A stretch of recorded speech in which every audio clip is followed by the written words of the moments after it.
Hey, human family, how are you? It's Darren. Welcome to another episode of Fully Alive Again. You guys, today I want to examine the word narcissist, the word malignant narcissist, the word covert narcissist, the word overt narcissist, the word sociopath, the word psychopath, the word antisocial, the words dark triad.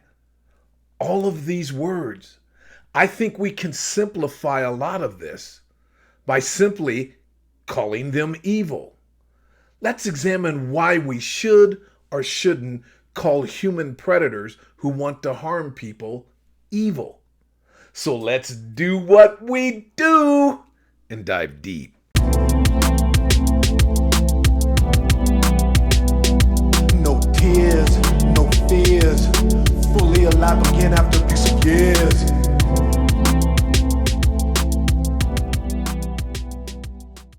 Before I get into today's show, you guys, I would like to welcome all of the new subscribers. What an amazing week it was last week. And I would like to thank all of you for commenting. I learned a lot. I think I have some of the smartest viewers and subscribers on YouTube. I mean, my goodness, you guys are amazing. And thank you so much for being here, and thank you so much for subscribing to the channel. I really mean that. I am absolutely blown away by the things that I read over the last week. You guys, narcissism, the word narcissist, is used in so many different ways, and it means so many different things to different people. But when we look at this, it's really quite easy to see that all of these labels, all of these descriptions and characteristics of the behaviors of a sociopath, a psychopath, a narcissist, a malignant narcissist, a covert narcissist, an overt narcissist, are really describing the same people, in my humble opinion. There are various labels about personality disorders.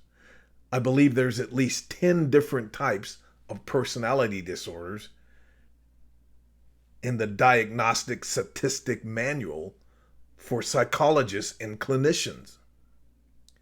All of these labels really exhibit, or illuminate rather, important characteristics that we should know about. And the world of psychology has done a tremendous job in doing this. But it also creates a lot of intellectual clutter. And here's why.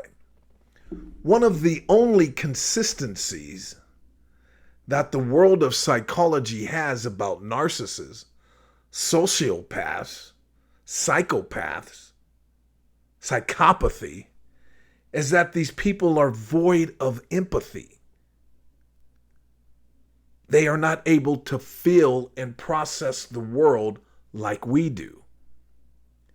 When a person is at this level, they are capable of anything. And this makes them parasitic. They are seeking to cause harm to people. They are sadistic. You see, you guys, once again, when we don't feel anything and we don't have empathy for others, that is an indication that we can do anything to others in terms of the way that we harm them, the way that we gaslight, manipulate them. And this sadistic yearning that's inside them runs through every single one of these cluster B personalities. And you can see them played out. If you followed someone throughout their life, you could see each one of these categories played out in that individual. You see, there's another consensus that most of the practitioners in the field of psychology agree upon, and that in all of the above, there is a lack of identity. That these people are void of identity. They do not filter the world the same way as we do. So then how can we categorize someone and make it stagnant and cement them in to any one of these categories? It seems to me if you don't have an identity, then you would constantly be changing the way that you behave, who you are, what you do. Does that make sense? How can my personality and my characteristic traits be cemented in any one of these categories if I don't have an identity? Common sense would tell me that they have all of these things inside them, depending on where they're at, what they're doing, and who they're around. So if I'm studying a certain person, they may be exhibiting any one of these categories. And then I label them accordingly. And like I said earlier, it's a good thing that we know these characteristics and behaviors. But I am telling you, I have witnessed with my own eyes multiple times people who go back and forth from every single one of these categories, who I am calling narcissistic. It's just evil. It's just the evil behavior that is consistent throughout each one of these categories. We don't want to say it. We don't want to face it. But that's what it is. It is my opinion that these people are all of the above rolled up into one person, and they exhibit these different characteristics at different times around different people at different stages of their lives. They are capable of all of the above characteristic of each person in each category. It is redundancy here. However, it's good to know all of the above characteristics because, like Forrest Gump said, you never know what you're going to get when you're around one of these people who are void of empathy and who do not have an inner identity. This is what makes them evil. This is the combination that makes them a predator, a harmful, destructive person. You could call them Fred. You can call them Henry. You can call them Miguel. You can call them whatever you want to call them, but they're still the same thing. That whenever I use the word narcissist, I'm using it where it encompasses all of the above that I call evil people. Evil is evil. It doesn't matter if someone that's a psychopath does it, someone that's a sociopath does it, someone who is a dark triad person does it, someone who's a malignant narcissist, covert narcissist, etc. These people are everything rolled into one. Some are more refined with theirs. Some of them are more covert and don't get caught with the insidious things they do. Some are less refined and more repugnant and vulgar and in your face. But I have witnessed time and time again one person exhibiting all of the above. If we say that a person doesn't have an identity, when the psychologist and the clinician is observing them and assessing their behavior, how do they know how that person behaves when they walk out the door? How do they know what that person does when they go out of town or out of the country? Or what that person does to their kids or to their spouse? How do they know?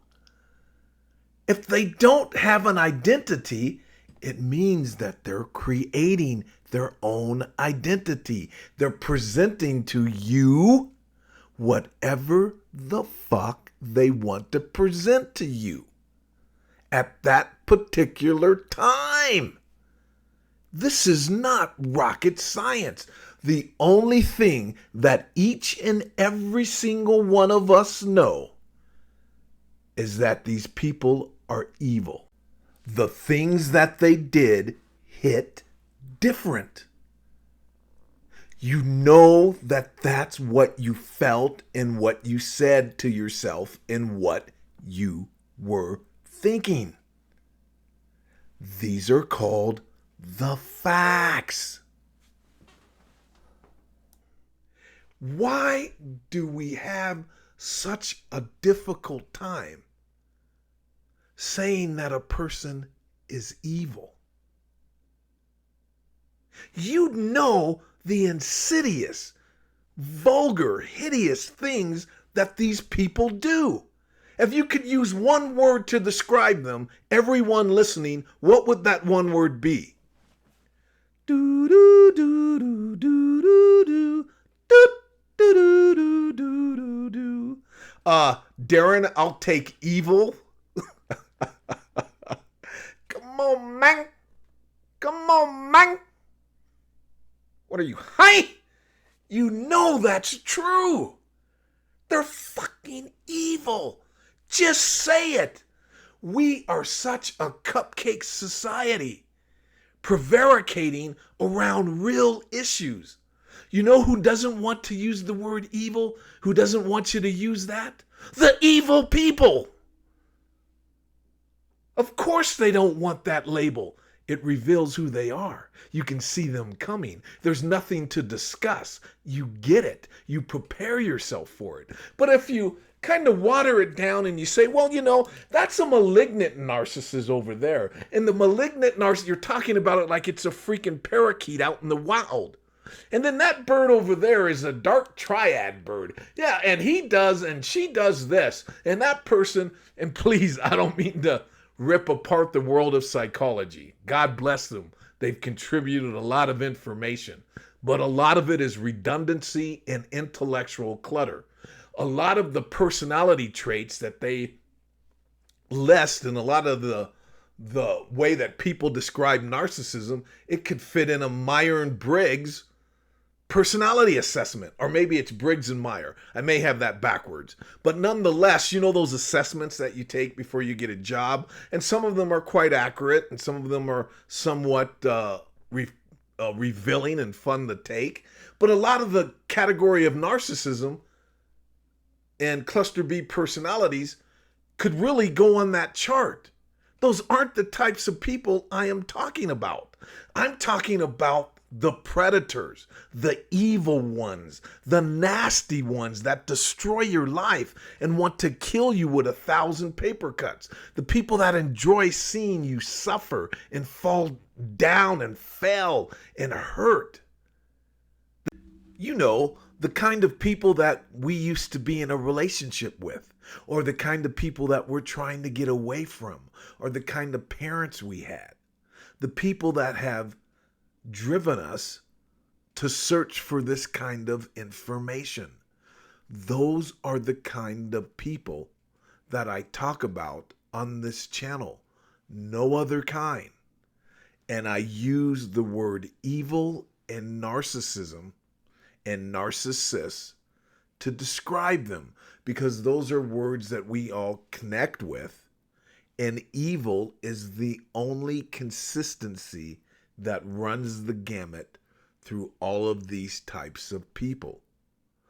Does that make sense, you guys? I certainly hope so. I hope you guys got something of value here today. I deeply appreciate you coming by. And please share your thoughts about today's show below. How do you feel about the word evil? Do you think it's relevant? Do you think it's important to stick to the labels and to break down the nuances as we speak about these people? Please share your opinions below, or any show ideals that you may have. And feel free to discuss anything. Your opinions, your experience are valuable not only to me, but to everyone else who views them. And always remember, it's better to be abused, tricked, fooled, even damaged by a narcissist than to be a narcissist. Never forget this, you guys. We are one step ahead already. And I'll catch you guys on the next video. Until then, peace. Be well. No tears, no fears. Fully alive again after 6 years.